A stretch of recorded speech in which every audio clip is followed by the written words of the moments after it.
Muy buenas noches, bienvenidos a un nuevo programa de Alta Política, como lo hacemos todos los martes. Estamos en Cablevisión, saliendo en Salta y en Jujuy.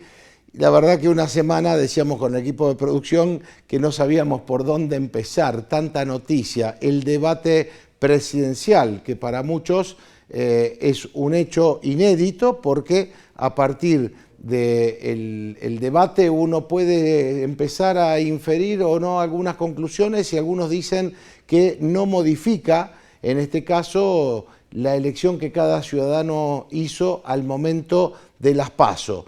Bueno, veremos qué pasa en estos días. Por otro lado, lo que sucedió como escándalo en la política, como parte de los escándalos de la semana, porque ya hay que decir los escándalos de la semana. Insaurralde de vacaciones con su novia en Europa gastando plata que no se sabe de dónde la puede haber sacado, como un gran escándalo, renunciando a su candidatura a primer concejal en Lomas de Zamora, era el jefe de gabinete de Kicillof, gobernador de la provincia de Buenos Aires.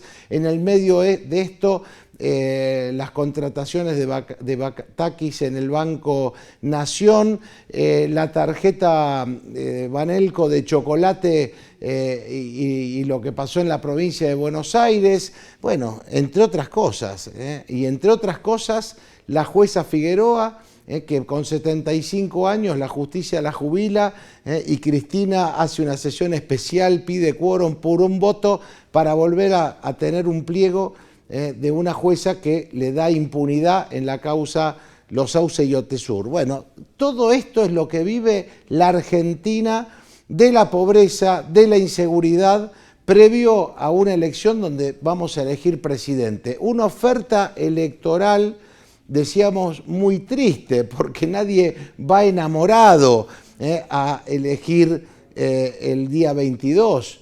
En definitiva, es el producto de una Argentina que también está en franca decadencia, entonces no podíamos esperar otra cosa.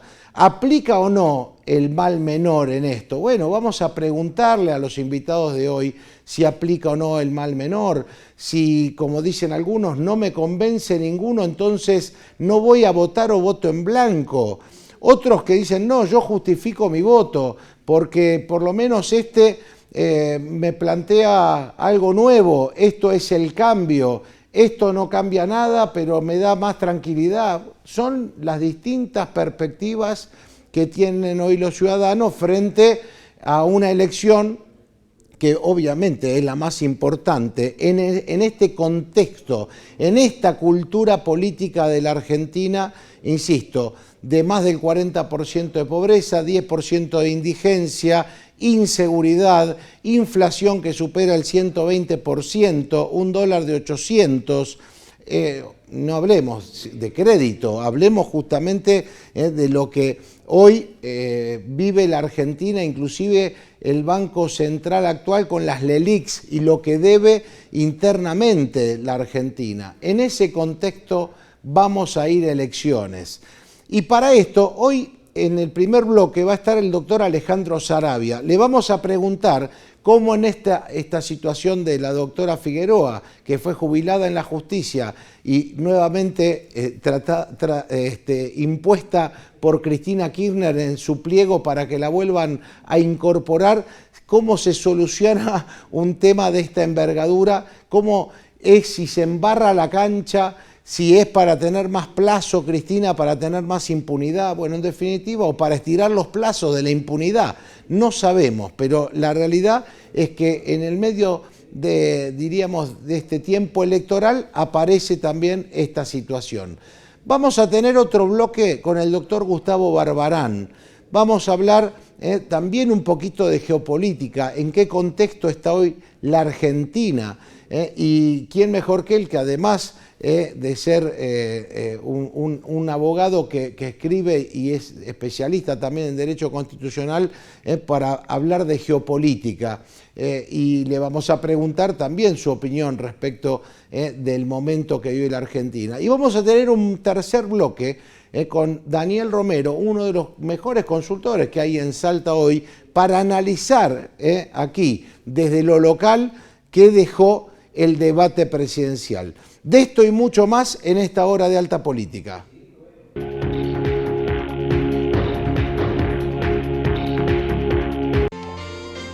Maxikin, colchones y somiers.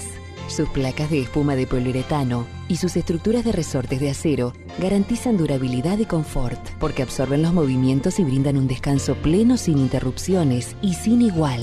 Su moderno proceso productivo avala tu colchón con garantía de fábrica. Maxikin, colchones y somiers, elegidos por la mitad más uno del país. Prestigio y calidad de exportación. Es un producto Sosoli. Parque Industrial de Salta.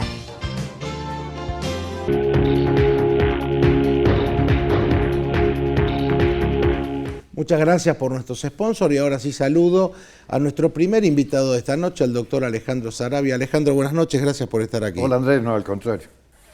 Me parecía importante desde tu mirada jurídica y tu experiencia también, en tu mirada también política, esto que de alguna manera embarra la cancha en el medio de esta carrera por la presidencia de la Nación, en el medio, digamos, de este tiempo, lo de la doctora Figueroa, que formaba parte del Tribunal de Casación, cumplió 75 años, parece ser como que la justicia la jubila y el Senado la vuelve a elegir o a aprobar un pliego a instancias de Cristina, entendiendo y sabiendo que es la que tiene que resolver en la Cámara las dos causas que son parte de estos escándalos de Otesur y de los sauces. Bueno, el tema no es tan complicado. Vos dijiste recién que la justicia la jubilaba. No, en realidad la justicia no la jubila la Constitución Nacional. Bueno, está bien. Entonces,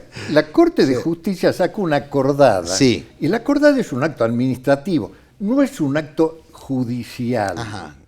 Es un acto administrativo en el cual declara lo que la Constitución ya estableció, que la doctora Figueroa perdió su investidura como jueza el 9 de agosto, que cumplió 75 años. Esto es a partir, están los jueces previos a la reforma de la Constitución que no aplicaba a lo mejor esto y los que sí. No, el tema es el siguiente. En su momento, Fait, que había sido nombrado en la gestión de Alfonsín, que fue una magnífica corte presidida por Genaro Carrió, que fue un gran jurista, Fait, al cumplir los 75 años, plantea la nulidad de esa cláusula del artículo 99, inciso cuarto, porque no estaba dentro de las normas que la ley declaratoria de la necesidad de la reforma constitucional establecida. Del año 94. Del año 94. Entonces, en ese momento, la Corte, con otra composición, declara la nulidad, primera vez que sucedía, declara la nulidad de una cláusula de la Constitución Nacional.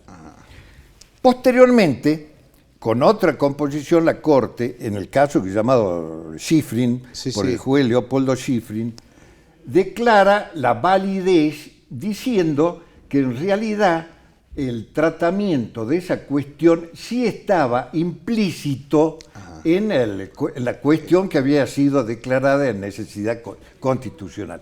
Entonces, declara la validez de esta cláusula constitucional del artículo 99, inciso cuarto, tercer párrafo. Digamos que lo tenés muy bien estudiado. No, lo que pasa es que es un asunto sencillo. Acá se complica, porque se trata de gente, en este caso la doctora Fernández de Kirchner, se trata de gente que se autopercibe, como dicen ahora. Con el género. Se autopercibe por arriba del Estado de Derecho. Ajá, correcto. Entonces, las normas, ni siquiera de la Constitución, a ella la abarcan. Ahí estamos. Bueno, ahí está. Entonces, muy bien lo explicaste. Sí. La está jubilando la Constitución Nacional. Entonces, la Corte lo único que hizo es declarar que esa situación de hecho que se produce ipso iure por aplicación de lo que dice la Constitución Nacional, ya se produjo. Ahora, a partir de este podríamos decir, de esta acordada. Una acordada que es un acto administrativo de la Corte. O sea, hoy el Senado le aprueba nuevamente, digamos, el pliego para ser nuevamente jueza. Bueno, eso, a ver. Por un voto, ¿no? 36 a 36. No, sí. La situación de la doctora Figueroa va a tener la misma naturaleza que tuvo la del general José Félix Uriburu el 6 de septiembre de 1930, ajá, de Rawson, Ramírez y Farrell en 1943, ajá, de Lonardi, Aramburu y Rojas en el 55, en el 62 de Guido en ese caso, porque bueno, ahí hicieron la salida por otra jugada, la hizo Ollanarte. Porque son funcionarios de facto. Cuando respecto de un funcionario que pretende ejercer una función no se cumplen los pasos en su designación, se convierten ipso iure también de funcionario de facto.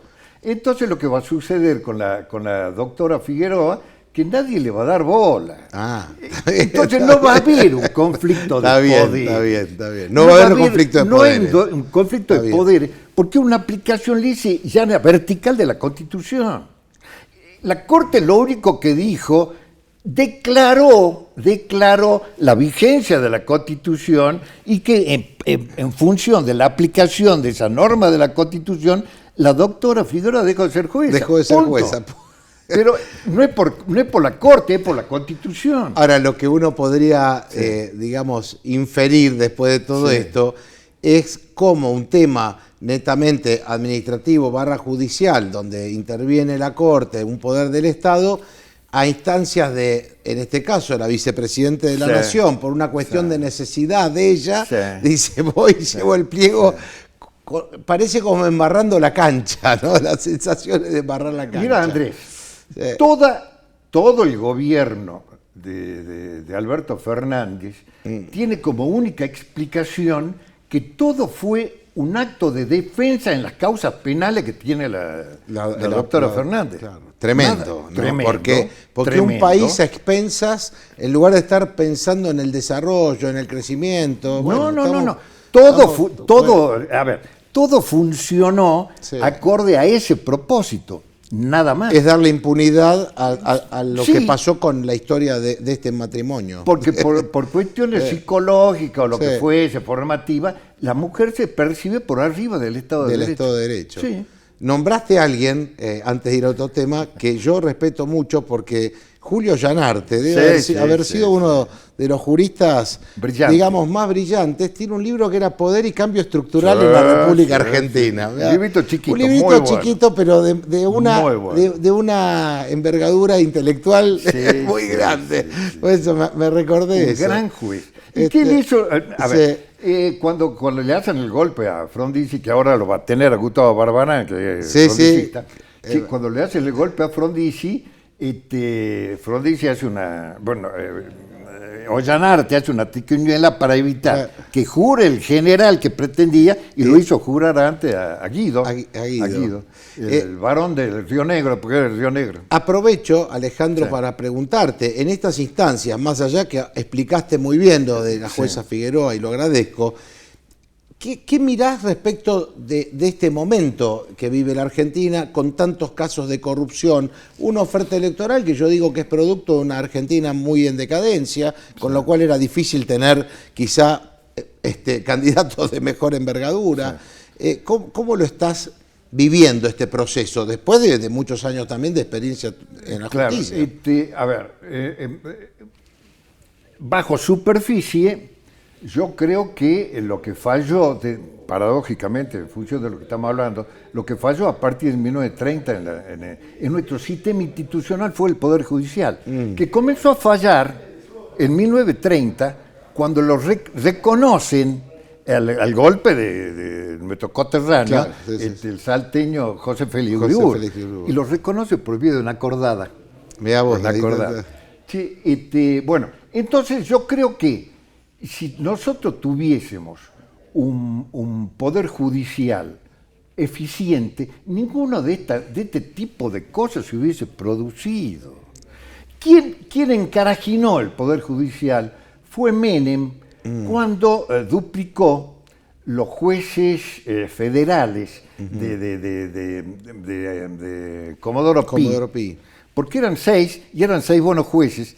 Creó 6 jueces más y a los 6 que estaban, que eran buenos, lo ascendió a un tribunal oral federal. Entonces disolvía y comenzó la triquiñuela, creó la corte adicta. Sí. Y bueno, y después cuando vino Kirchner y hizo lo mismo con nuevos jueces, también quieren mostrarlo como algo positivo, pero claro, en realidad entonces, terminó... a partir de ese momento es que vemos cómo se distorsionan la pauta de comportamiento de los protagonistas de las instituciones. Porque una cosa son las instituciones, otra son los funcionarios que le dan vida a esas instituciones. Sí, correcto. El problema no son las instituciones, el problema son los funcionarios que acceden a esas instituciones respecto de los cuales no se aplica el artículo 16 de la Constitución de la idoneidad. De la idoneidad, sí, bueno, sí. Y el 15 que somos todos iguales ante la ley tampoco. Claro. Y bueno, y respecto del momento actual, yo creo que un momento interesante que estamos en proceso de transición y de crisis, que salga como salga, todo se va a redefinir. Ajá. Gane quien gane. Gane quien gane. Se van a romper las dos coaliciones. Juntos por el Cambio se va a romper porque Macri está harto de los radicales están hartos de Macri, ya no quieren convivir. Si llega a ganar Milei, lo del pro-macrista se van a ir con Milei. Si llega a ganar Massa, yo creo que el problema central que va a tener Massa es qué hacer con la señora de Kirchner. Está como Fernández, que decían, Fernández cuando tenga la lapicera va a poder, y hoy se nota cuando uno ve la foto, Alejandro, del acto en Tucumán, quiénes estaban detrás de Massa, y no había ningún peronista, eran todos kirchneristas. No había peronistas, eran kirchneristas. Bueno, ¿no? ese es el problema. Claro. Y para peor se trata de una señora en función de su gene, una señora longeva, digamos. Así que tiene una larga carrera muchacha todavía por delante. Quiere decir que, bueno, está final abierto, según Alejandro Saravia. Final abierto. Final abierto. Pero no me preocupa del todo. Yo creo que se aproxima ya a gerenciar este país, a gestionar y a gobernar este país, una nueva generación que tiene una mejor formación que la anterior, que han viajado. Cuando los Kirchner asumieron la presidencia, no habían salido del país, o sino al único lugar que habían ido era a Orlando, a Miami, Orlando, nada más. Entonces, no conocían. Bueno, la nueva generación que se aproxima es una generación que está mucho más cercana al mundo. Nosotros tenemos que acercarnos al mundo. Con lo cual vienen nuevas ideas. Exactamente. Bueno, y con lo cual entonces no hay que tener miedo. No hay que tener miedo. Y no hay que darle tanta bola a Milei, que es un loquito, pero después se lo va a pasar. Se va a tranquilizar si llega a ganar. Si llega a ganar va a ser... ¿Por qué? Sí. Porque lo pone como gestor de su política a Guillermo Franco, que es un tipo que tiene diálogo con todo el mundo. Tranquilo. Y a la Mondino, que es una mujer también muy sensata, ¿no? Entonces, sí. Bueno, y a Victoria Villarruel, que es brillante. Es una lo que sí me preocupa es la hermanita que tiene, bueno, ahí es más difícil. Y los asesores caninos que tiene. Ahora, si va a seguir con la locura esta de hacerse asesorar por perro, me preocupa un poco. Alejandro, muchas gracias. Como siempre, un placer charlar contigo. Gracias, vamos a ir a una pausa y enseguida, en minutos más aquí, Gustavo Barbarán, vamos a hablar un poquito de política y geopolítica.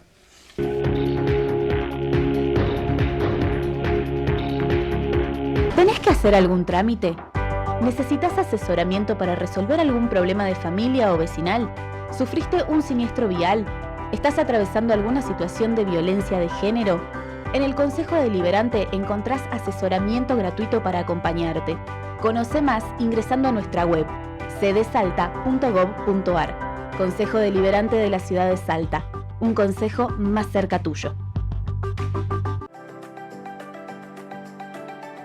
Te voy a contar sobre la habilitación comercial automática. Si tu comercio tiene hasta 300 metros cuadrados, pertenece al régimen simplificado, es una actividad de bajo impacto ambiental, ahora puedes obtener tu certificado digital de forma fácil, rápida y segura.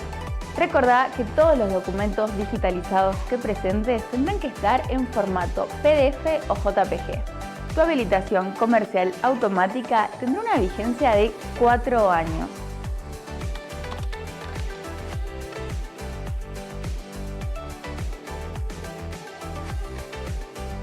Con la habilitación comercial automática contribuimos al crecimiento del comercio salteño.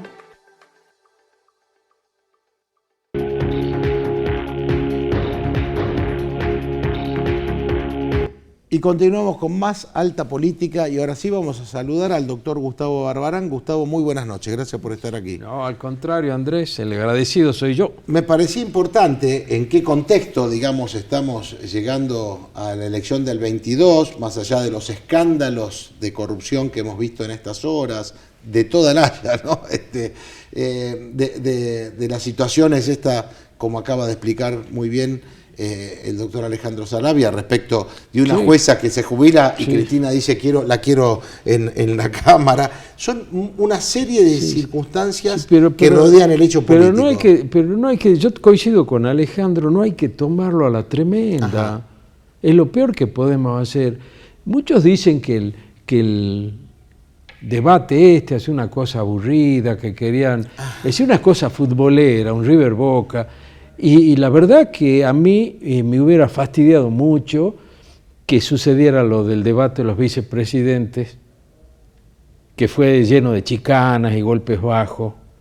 Entonces, el tono... que hubieras preferiste claro, no el otro. Porque uno va a decir, che, este tipo me va a gobernar a mí. Entonces, hay digamos, recatás de la semana... Que se hizo el debate. Que se hizo el debate y se hizo en ese tono, aunque algunos consideren que era aburrido, porque creo que tienen una mentalidad futbolera para ver las cosas. Correcto. Y no es así, no es así. Es decir, fíjate vos cómo ves esto. Los tres principales candidatos, los tres sostienen programas de la más pura ortodoxia económica. Ajá. Los tres principales te referís a Milei, Massa y Bullrich. Massa lo está demostrando ahora. Claro, lo está ejecutando. Claro, Milei, bueno, ni qué hablar. Y Bullrich con Melconian, es la hora del liberalismo. Y si somos realmente demócratas, y yo como desarrollista, o sea, de la heterodoxia económica, y bueno, es el tiempo de ellos, porque quien gane van a seguir haciendo planes ortodoxos. Te quería preguntar ahí respecto de ellos, porque creo, bueno, hay imágenes, porque Schiaretti, de alguna manera, fue el reflejo de una posición federal, de una posición...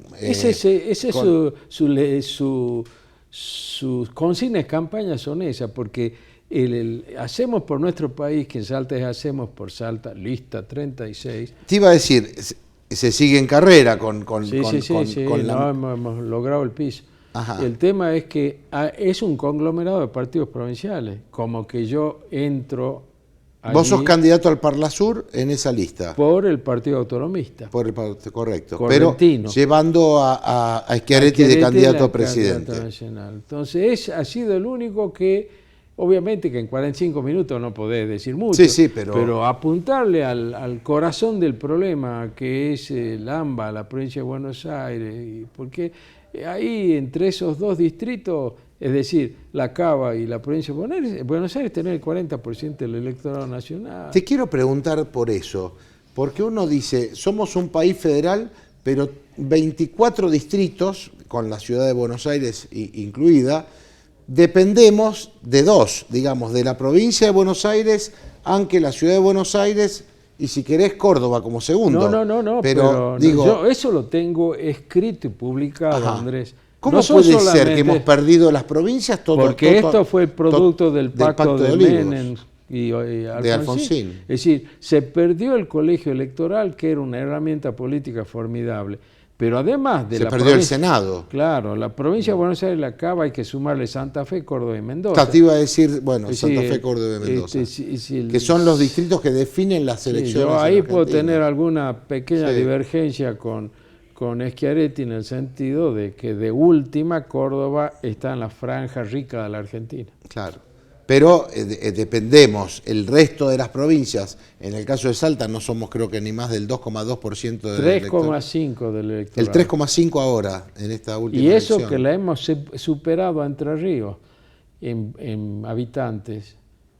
Ese otro tema, ¿no? Ajá. Que no se den a conocer. 3,5 ahora, es en la última pero elección. Pero somos la séptima provincia en cantidad de habitantes, la hemos superado por 30.000 habitantes a Entre Ríos. A Entre Ríos.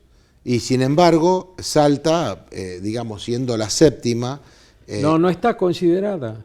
Cuando se habla de los grandes distritos y se llega hasta Tucumán, y algunos mencionan Entre Ríos, pero no saben que Salta la desplazó Entre Ríos. Con el último censo del año pasado. Eso hacia la geoestrategia, a la geopolítica, pero ¿quién le importa eso? ¿A vos y a mí? No, pero yo quería que vos además puedas un poco desasnarnos de cómo estás mirando, en qué contexto internacional hoy está viviendo la Argentina. Y de paso, si vos me permitís, porque sos un buen amigo, voy a hacer campaña. Por supuesto, por supuesto. Esto es un pensamiento... Pero en el buen sentido, porque además muchos te conocemos en Salta y sabemos además lo digo en broma porque sé que estoy en un ámbito amigable, pero... aunque yo no fuese candidato al Parla Sur, esto es lo que pienso de hace años. Sí. Es decir, ¿cuánta gente de estos personajes que deambulan por los grandes medios porteños vos escuchaste que hiciera algún análisis de lo que está pasando con la multipolaridad? Una expresión del multipolarismo en este momento es que está, valga la paradoja, regionalizando la globalización. Esto se está estudiando hoy en los grandes centros académicos y políticos del mundo occidental, de los países industriales. ¿Por qué hay una regionalización de la globalización? Por las inversiones, por el acceso a los recursos naturales. Entonces, ese multipolarismo se va a expresar en bloques que se van a asociar en función de afinidades.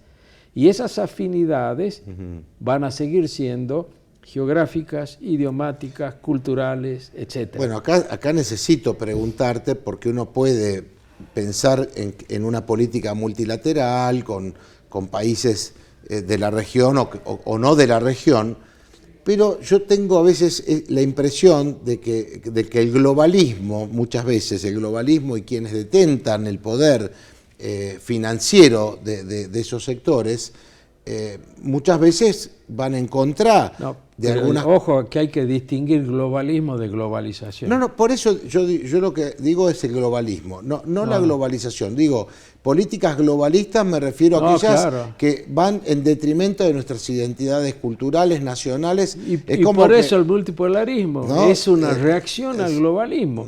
Además, si vos lees el libro de Alexander Dugin, que es un geopolítico, bueno, él apunta a eso.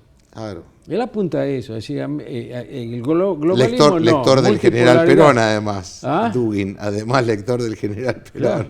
Así que vos tenés entonces esta realidad. Y si vos te vas al continente, vas a ver que todas las experiencias de integración no han prosperado. Y hay una en la cual se había puesto mucho énfasis y mucha esperanza, que es el Mercosur. ¿Por qué? Porque el Mercosur representó la finalización de los recelos históricos entre Argentina y Brasil. Y te iba a preguntar de eso. Me parece que es importante para los que están mirando tu mirada respecto del Mercosur, donde yo, siendo en su momento estudiante, teníamos una ilusión enorme, porque Brasil además, como bien dices, es nuestro socio histórico, digamos, naturalmente, por la cercanía, se hizo socio histórico a partir de esto. Era nuestro adversario. La guerra con el Brasil fue en 1825. Sí, pero de todas maneras el recelo llegó hasta que Alfonsín y Sarney hicieron la firma claro, tratado. No, hicieron los acuerdos de Foz de Iguazú. Entonces ahí empezó. Pues eso es lo que una de las cosas que más le rescato al expresidente Alfonsín. Terminó con esa historia. A partir de un entendimiento en materia del acceso a la tecnología nuclear. Tema sensible.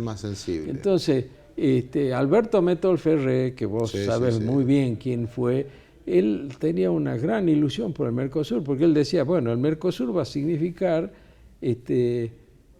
y esto lo decía mucho antes de que se hable de multipolarismo, ¿no? Hablaba del Estado continental. Sí, claro, sí. Bueno, fue Metol Ferré, le recordemos a la teleaudiencia que era uruguayo y que en los 90 y en los 80, te diría, /90, tuvo en ese momento también su palabra se hizo oír. Sí, muchísimo. Se hizo oír. Bueno, entonces, en este contexto de entender esta lógica un candidato regional. al Parlasur, Andrés, ahí está, y volvamos tiene al que tener claro en qué mundo estamos entrando y para qué sirven estos procesos de integración. Ahí está. Y en estos procesos de integración vos no podés hacerlo en función de ideologías.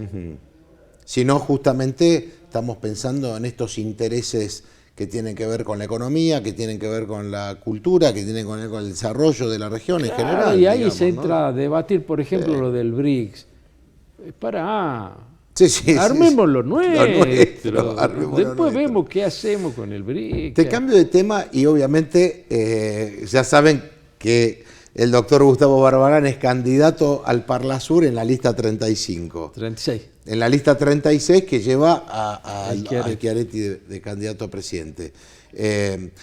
Y lo acabas de explicar muy bien, creo que es muy importante ese rol que van a tener aquellos que lleguen a integrar el Parlasur, tendría que ser así. Si me permitís dos cositas más. Sí, por supuesto. Si yo llego al Parlasur, lo primero que haría es reunirme con todos los diputados del Parlasur de la región del Norte Grande, 10, para ponernos de acuerdo con una agenda. Vos sabés muy bien que hay una cuestión geoestratégica en esto. Entonces, hay que ponerse de acuerdo con las provincias hermanas de la región del Norte Grande. De hecho, tenemos el tema del Psicosur, famoso. Tenemos la Psicosur, el corredor bioceánico y tantas cosas pendientes.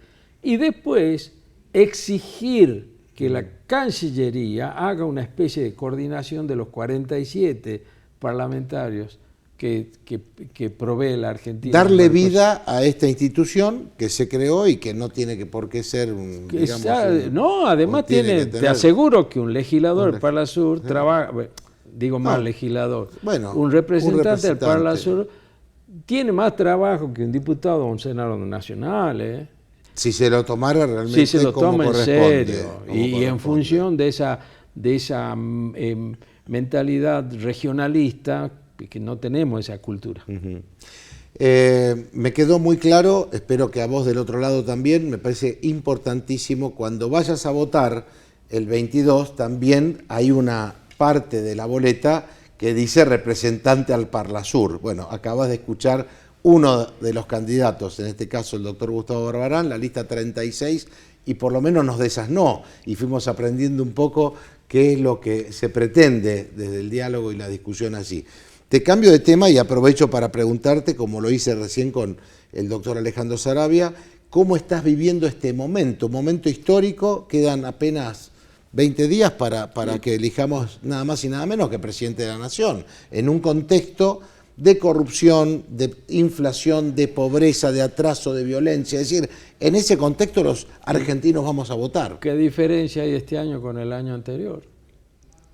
Un poquito más de inflación, o un poco bastante más. Un poquito más de inseguridad, un poquito más de inflación, un poquito más de pobreza. No, yo creo que todavía no tenemos conciencia del reacomodamiento de piezas que va a haber después del 22, gane quien gane. Ajá. Gane quien gane. Coincido con Alejandro que es muy probable que Juntos por el Cambio implosione. Gane o pierda. Claro, con mayor razón si pierde. Milei no tiene nada que perder.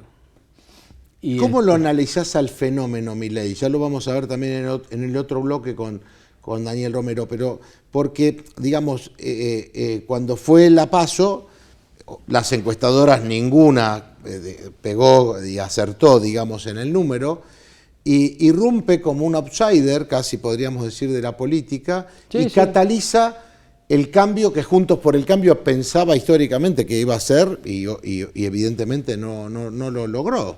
Le pregunto al periodista, ¿vos crees que toda esa inmensa changada en todo el país votó porque tiene claro qué piensa Milei? Cataliza el cambio, por eso digo yo, claro, cataliza el cambio. Eso es, cataliza el cambio. Más que eso. Pero lo supo expresar, digamos, a eso me refiero. Supo decir... Lo supo aprovechar, porque no sé si lo sabe expresar, porque vos lo sacás a la economía y no sabe qué decir. De allí que empiezan estas contradicciones. Sí, vamos a eliminar el Banco Central, pero no ahora. Vamos a dolarizar, pero dentro de unos años. ¿Y sabe decirlo los demás candidatos cuando uno ve que Massa hace un año y un poquito más que es el ministro de Economía de este tiempo de decadencia kirchnerista? ¿Massa es independiente en lo que dice o tiene el kirchnerismo agazapado atrás, preparado por las dudas para hacer lo mismo que hicieron con Fernández? ¿Cómo es que lo definió la señora Cristina Fernández a Massa? Fullero, le dijo. Ah, fullero. Públicamente le dijo fullero. Y con él al lado. Tenés razón, con un avioncito que había, en un acto que había un avión. Ah, sí, porque Sergio es un fullero. Ajá. Y nadie decodificó eso. Le dejamos al televidente que busque fullero en el diccionario. Ahí con el WhatsApp. Con el WhatsApp busque usted fullero. Fullero. Y bueno, sí, empezó en la UCD. ¿Con Y o con L? Con L. Con L, con doble L. Empezó en la UCD. Ajá. Pero como peronistas somos todos, terminó reclamando el peronismo. O sea, la última que te hago tiene que ver con esto que decís. Lo que el kirchnerismo logró es secuestrar y terminar con el peronismo, y Schiaretti es un resabio, en este caso, de un peronista clásico, ortodoxo, que no cayó en la trampa del kirchnerismo. Y de alguna manera sí, me parece que lo que Schiaretti pensaba era hacer una elección que lo pusiera en carrera por la presidencia del Partido Justicialista. Pero para eso necesitaba por lo menos un 8% de los votos. Claro, y es lo que fue complejo. ¿Coincidís conmigo entonces en que el kirchnerismo secuestró y aniquiló al peronismo y lo dejó casi en vías de extinción? No, el peronismo tiene una capacidad de resiliencia. Bueno, por eso puede pasar lo que vos decís ahora, que ahora todo se vuelva a barajar y dar de nuevo. Sí. Está bien. Sí. Mucha suerte para el 22. Muchas gracias, y para los que están del otro lado, lista 36, el doctor Gustavo Barbarán es candidato al Parla Sur en la lista que lleva de candidato a presidente a Schiaretti, actual gobernador de Córdoba. Y a Nicolás Centeno y Lorena Flores como candidatos a diputados nacionales. A diputados nacionales. Gustavo, mucha suerte. Muchas gracias. Y gracias por haber estado aquí en Alta Política. Vamos a una pausa, enseguida vamos a ver y vamos a recordar que dentro de 2 días conmemoramos el 5 de octubre de 1975, nuestros hermanos formoseños y el Regimiento 29, concretamente de Monte, fue víctima de un ataque de la agrupación terrorista Montoneros. Y todos los 5 de octubre, desde hace muchísimos años, desde aquel entonces, a pesar de que en el momento más fuerte del kirchnerismo quisieron evitar que se los recuerde, los formoseños y muchos salteños y del norte seguimos recordando a esos soldados que en democracia murieron en manos terroristas. Vamos a la pausa y enseguida volvemos con más Alta Política.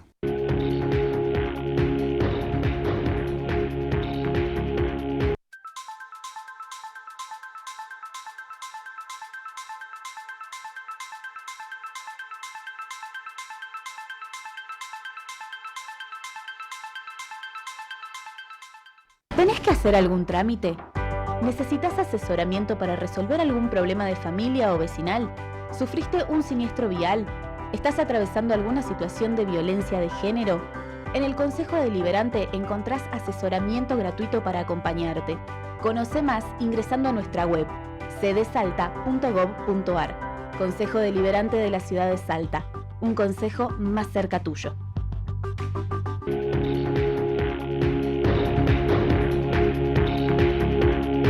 Y continuamos con más Salta Política y como habíamos anunciado, vamos a recordar pasado mañana, ese 5 de octubre de 1975, cuando los, entre comillas, jóvenes idealistas a punto de fusil mataron más de 12 soldados argentinos, entre ellos Hermindo Luna, que murió gritando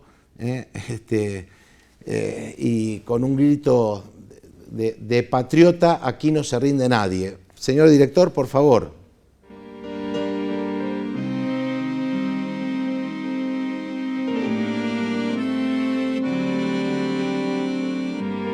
Y siempre el ataque siempre se esperó a la noche. Y el refuerzo de guardia de día estábamos todos en descanso, pero sí trabajábamos de noche, empezamos a hacer la recorrida normal dentro del regimiento. Cuando abro la ducha, escucho el primer disparo ya.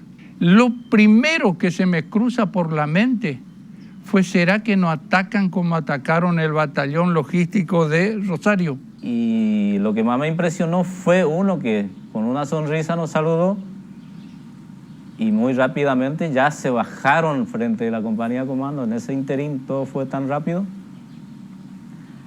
que se largaron en forma a comando. Y ya ahí empezó el tiroteo. Entro a la cuadra y veo al compañero y amigo, camarada Hermindo Luna, cortado por la mitad el cuerpo por efecto de la metralleta con que dispararon tenían la víscera afuera. Lo ayudé a meter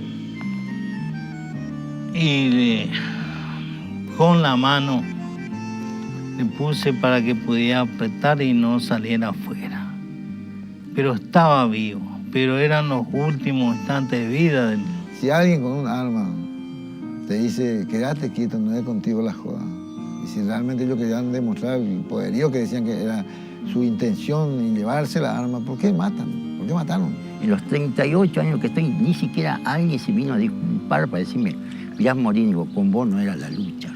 Vos no tenías nada que ver, pero desgraciadamente, y te pido 1000 disculpas o lo que sea, jamás. En defensa de la Constitución no se violaron nuestros derechos, no se cercenaron la vida de mis compañeros.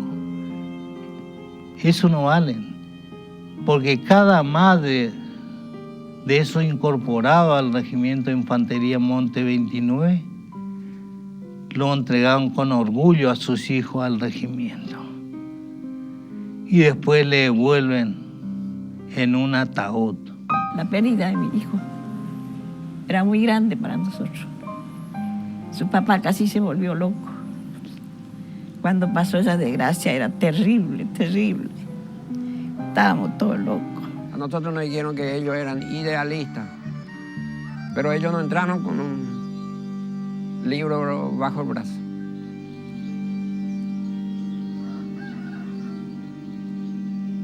Ellos entraron con un arma de guerra a explicarnos la idea de ellos.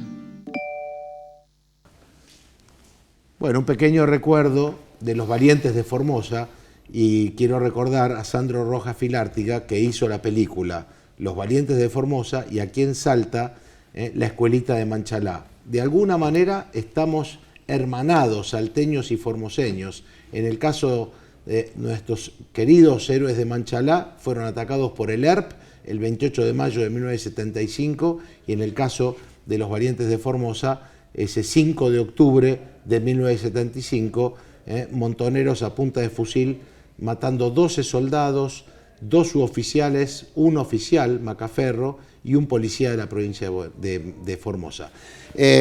Estamos con Daniel Romero. Yo quiero agradecerle porque hace 30 años que es consultor político y no es de ir a los medios, pero tuvimos la suerte de que aceptó esta invitación. Daniel, gracias, Andrés, muy gracias, buenas noches. Gracias. Igualmente, por estar buenas aquí. noches, ¿cómo estás? Todo esto surge porque creo que el debate presidencial ha sido algo novedoso en la Argentina y creo que tenemos la posibilidad de hacer alguna reflexión desde aquí, desde Salta, más allá de todo lo que hemos visto en estas horas en los medios nacionales. Así es, Andrés. El debate es una cosa novedosa para los argentinos. En particular, en el 2015, cuando se inauguraba el debate presidencial, era como ir a ver un partido de básquet. Vos ibas por tu candidato y el otro iba por el otro candidato. Entonces, mucha emoción genera el debate. Después no importa si cuando gobiernan se olvidan lo que dijeron en el debate. Pasó en 2015, podría pasar ahora. Pero quedan marcados elementos científicos de lo que significa un debate. Por ejemplo, si son dos personas, es mucho más sencillo ir a un debate que porque si son se cinco confronta claro, con idea y respuesta. En el caso de este debate, que tenía 5 candidatos, se lo regula de una manera tan encorsetada que por ahí se pierde en los momentos álgidos de tener un debate mucho más emotivo. Por ejemplo, muchos esperaban si se iba o no sacar Milei, por ejemplo, y estuvo totalmente tranquilo. O que alguien se luciera, por ejemplo, desde el peronismo, que Massa se termine llevando con alguna propuesta el debate. Aún así, vos viste ahí 3 figuras que son lo que realmente hay están fotos compitiendo. También, ¿no? Hay fotos para ir ilustrando el bloque de lo que fue el debate. Los 3 principales candidatos que pueden llegar a ser presidentes de los argentinos, que es Bullrich, Massa y Milei, son los tipos que más se cuidaron porque son los tipos que más tenían para perder. Y cuando vos decís, ¿qué tenían para perder? Las elecciones del siglo XXI, por lo menos las que conocemos en los últimos años, tienen mucho que ver con las emociones. Las emociones. Las emociones. Antes... ¿Modificó en algo el debate, la decisión de un ciudadano de decir, por lo que dijo Patricia Bullrich o Milei o Massa, lo voto o lo dejo de votar? Bueno, nosotros hacemos esas mediciones con gente in situ, se lo invita a ver el debate, se le da un celular a cada una de las personas que se sientan y establecen ahí emotividades del 1 al 10 a medida que van pasando las preguntas y respuestas. No observamos al final del debate un cambio en ninguna estructura ya definida en el voto. Quiere decir que el que lo votaba a Milei no se ha ido de Milei. No se fue de Milei. En todo caso, lo que le preocupa a todos los candidatos de Argentina es que entre un 17 y un 20% está diciendo que no va a votar a ningún candidato. A ver, volvamos al número. Entre un 17 y un 20%. Entre un 17 y un 20% que todavía no se ha manifestado. Exacto, pero también ahí hay un detalle científico. Digamos que hay que ver quién va a encontrar en ese 20%. Ahí está. Votos. Las elecciones de los últimos 10, 20 años vienen aproximándose al día de la elección. Hace 30 años vos tomabas una decisión 6 meses antes porque pertenecías a un partido político. La Argentina era bipartidista. Había una formación entre River y Boca. Entonces había como una decisión tomada mucho antes. Peronistas y radicales históricos, digamos. Históricos. La modernidad no nos trae ahí una desaparición del peronismo, del radicalismo. El argentino ya no es bipartidista o la estructura de democracia en la Argentina. Entonces la gente va acercándose al día sábado y al día domingo inclusive tomando decisiones electorales. Claro, el domingo se levantó y vio el día y dijo, tengo ganas de Ahí está, vos dijiste algo clave. En países desarrollados, te pongo como ejemplo Estados Unidos, si el día amanece gris, con mucha nieve, horrible, algunos deciden votar enojados y otros deciden no votar. Claro. Pero la decisión la toman ese día. Entonces, Argentina tiene hoy día en el electorado una movilidad que vos la podés trabajar hasta último día. Aún así, el debate ya fue. Ahora queda el del sábado, ¿no? En la Facultad de Derecho de la UBA. Pero en esa organicidad de ir a la elección, también ha cambiado un poco qué interpreta la gente como permanente. Por ejemplo, la política, en términos estructurales, hacia el día de la elección, es como una cantidad de fotogramas. El tipo que más sostiene una foto en el tiempo es el tipo que impregna en el otro una imagen positiva o negativa según el tiempo que logre sostenerla. Quiere decir que es muy cambiante. Ejemplo, cuando vos pones un chico de 18 años a ver el debate, a lo mejor empieza con Milei y a la mitad del camino dice, che, pero me convenció Bregman. Claro, sí. ¿Me entendés? Sí, Entonces, sí. ¿por qué? Porque lo que hay es una cantidad de fotogramas en imágenes en la cual la sociedad va construyendo una idea de algo. Lo que no es movible es la sensación permanente sobre la economía. Ajá, correcto. ¿Por qué? Porque desaparecido la Argentina democrática del bipartidismo, emerge una sociedad que vota en la coyuntura inmediata de las satisfacciones que recibe del oficialismo de turno. Digamos que hoy la satisfacción es negativa. Negativa. ¿Por qué? Porque más de 120% de inflación. ¿Sabes cómo nosotros lo evaluamos científicamente? Sí. Cuando nosotros le preguntamos a las personas por quién votaría, 8 de cada 10 personas no te contestan. Pero cuando vos le preguntás capciosamente si quiere votar el cambio o quiere votar continuidad, ahí está. Ahí se invierte y esas 8 o 7 personas que antes no contestaban quieren cambio. Quieren cambio. Este es un dato de la realidad, Daniel, que yo creo que es inexorable. Si uno analiza lo que pasó el día 12 cuando fueron las PASO, hay un 75% de los que fueron a votar, digamos, podríamos decir de ese conjunto, que no quieren kirchnerismo, digamos, no quieren continuidad de lo que tienen, porque lo que sacó Massa más Grabois llega al 26%. En realidad lo que la gente quiere es desarrollarse en forma individual.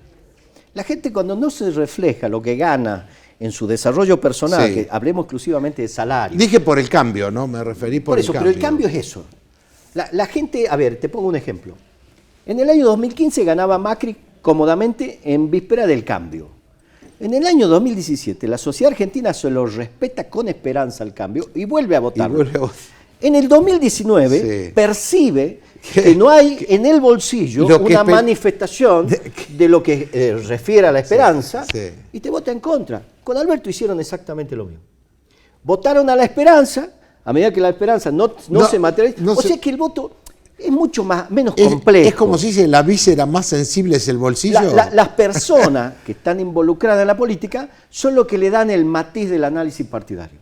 Ajá. Pero la gente común, ahí está, esto me la gente que no tiene no que ver con el Estado, la gente que no es empleada pública, Sí. que no es funcionaria, que no es consultora, es la gente que vive el día a día viendo cómo el sueldo se aleja del mercado básico de inclusión, que hoy sería 240.000 pesos, que es la canasta básica que te permite no ser pobre.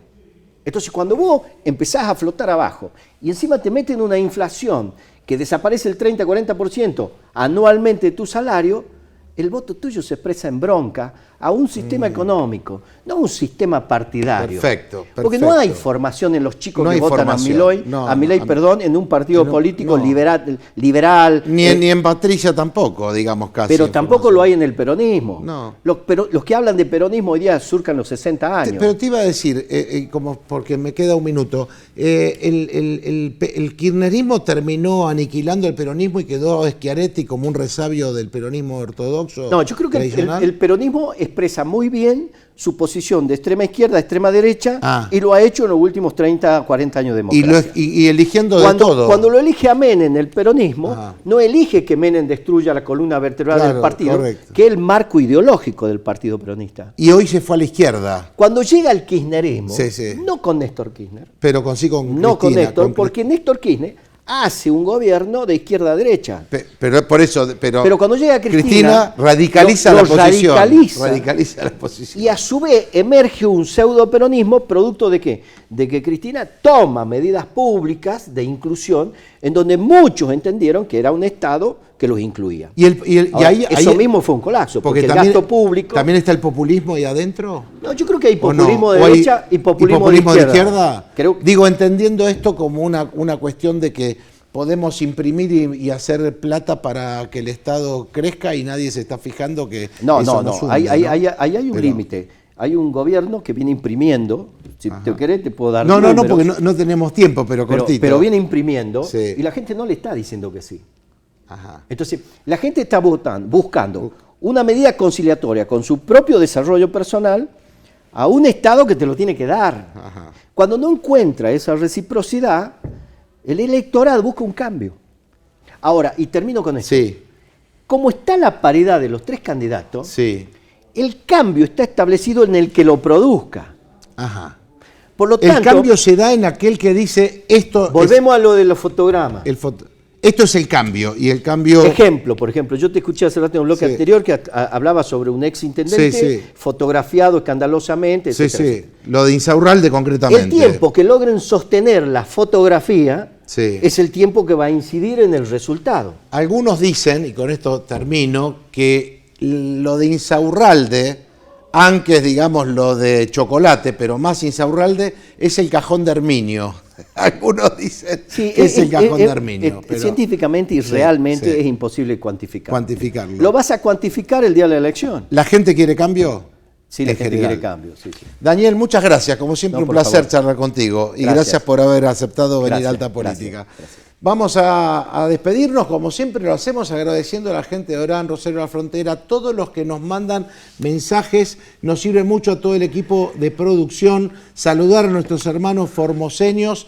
Y ahora falta muy poquito para el 12 de octubre. Desde el Instituto Salteño de Cultura Hispánica también estamos tratando de recordar el Día de la Hispanidad como corresponde, así que estaremos allí al pie de Isabel la Católica, recordando esa gesta enorme y tan importante que llevó a lo que fue realmente esta conjunción de culturas de la cual estamos totalmente orgullosos. Que tengan una buena semana. Gracias por seguirme en el Instagram, Andrés-Suriani. Y como siempre decimos, adiós rogando y con el mazo dando. Hasta el martes próximo, si Dios quiere.